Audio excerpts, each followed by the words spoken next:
Welcome to the Tech Egg. Don't get scrambled. Enjoy the video.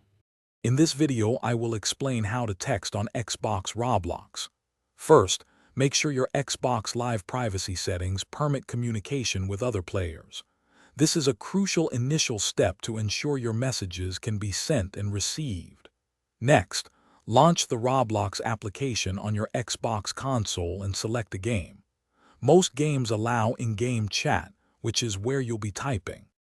Once in a game, press the right stick on your Xbox controller to bring up the chat window.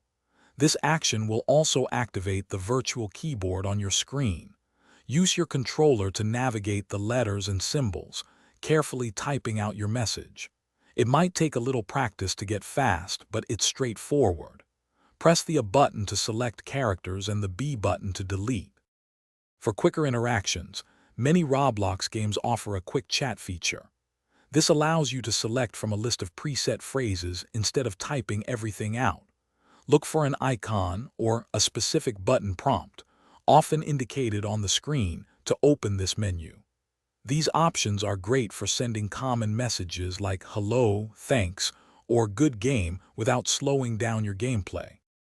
To make your texting experience smooth, try to keep your messages short and to the point. This helps others read and respond quickly, especially during fast-paced gameplay. Always remember to follow Roblox's community guidelines. Respectful communication makes the game enjoyable for everyone. Avoid sharing personal information and report any inappropriate behavior. Happy gaming and chatting. Thanks for watching. Consider subscribing if I helped unscramble your problems.